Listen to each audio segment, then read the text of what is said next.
Episode 162. I Miss You So Much.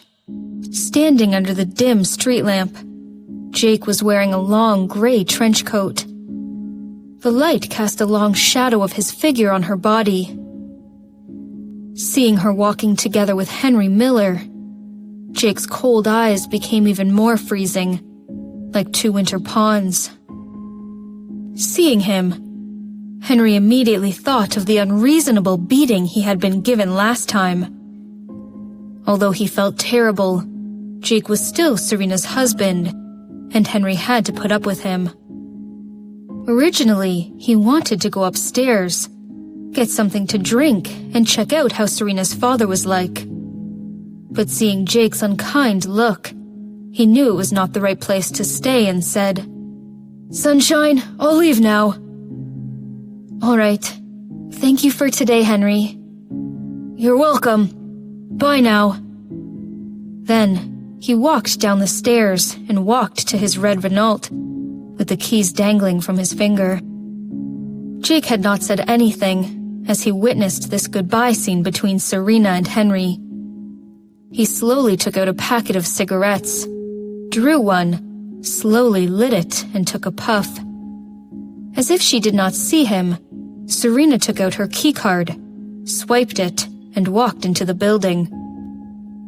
He followed her, but she walked fast, as if she was running away from something. Going straight into the elevator, she pressed the door close button.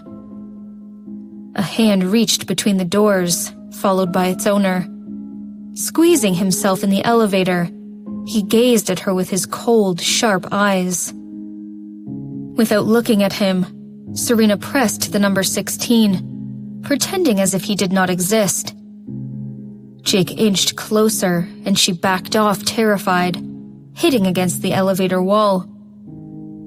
Placing his hand on the wall, he leaned close to her. He held the cigarette between his long fingers. Smoke slowly rose.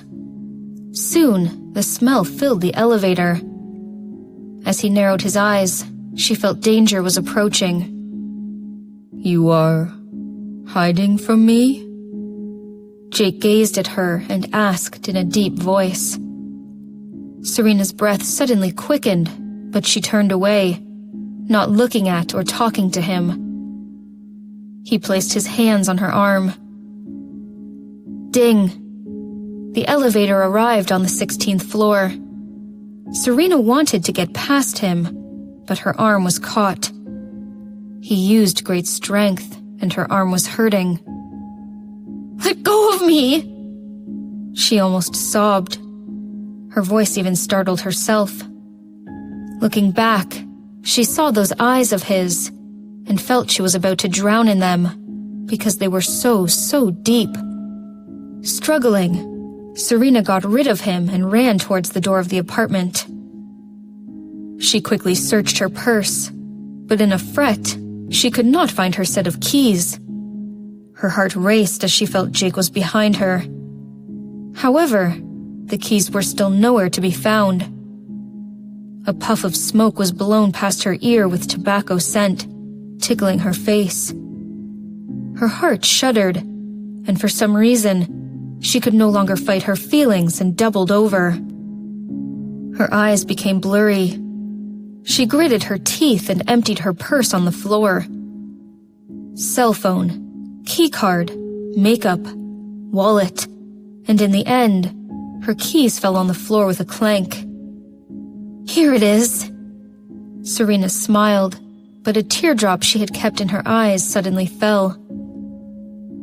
After picking up her belongings and putting them back in her purse, Serena stood up.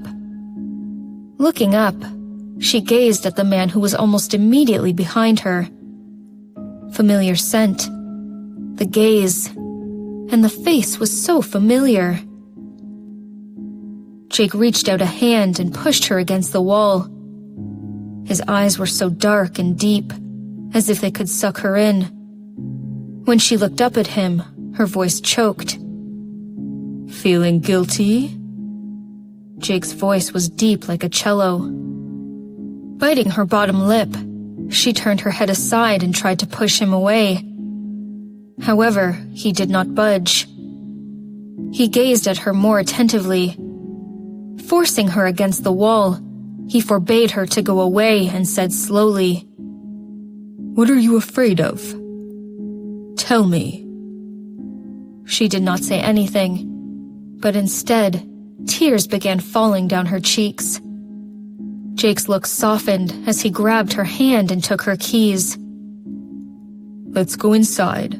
It's cold here." "I don't want to go inside," Serena said firmly while sobbing. "If you want to say anything, say it here." "I will help you move your stuff back home." "This is my home. Mr. Robinson, please go back. I will not go with you." Jake narrowed his eyes slightly with a dangerous look. However, he tried to be patient and said, "Don't act like a child. You will inconvenience Travis Green by overstaying." "Dad has gone to London." "So I'll stay here to keep you company today." Feeling reluctant, Serena pushed him away and shook her head hard. "No!" Jake put his arm around her waist, gazed at her and asked, "What's wrong? Are you afraid that I'm going to blame you? Or are you afraid that I might hit Henry Miller?" Serena shook her head again and again, but her voice choked. "I don't have a problem with you having friends, as long as you keep your distance." Jake approached her as he spoke.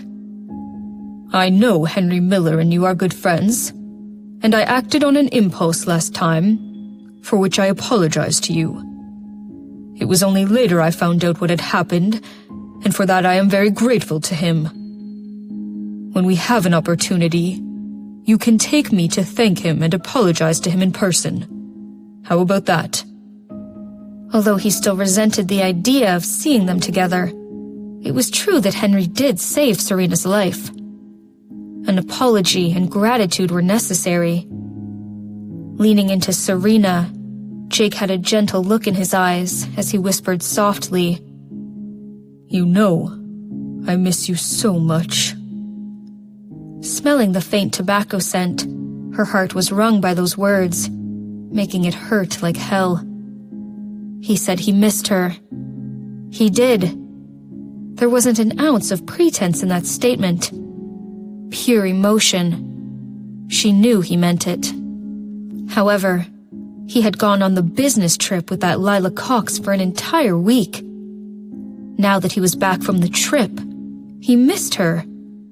Or was it that he missed her because Lila's body was no longer in good condition for him to go on a business trip with? Unable to stand it anymore, Serena burst into tears, pushed him away, and slapped him in the face. Not very hard, but not even as a joke. It was an act of resistance. Jake was dumbfounded. He glared at Serena. When she tried to hit him a second time, his eyes darkened and he grabbed her hand, growling, "What's wrong with you?"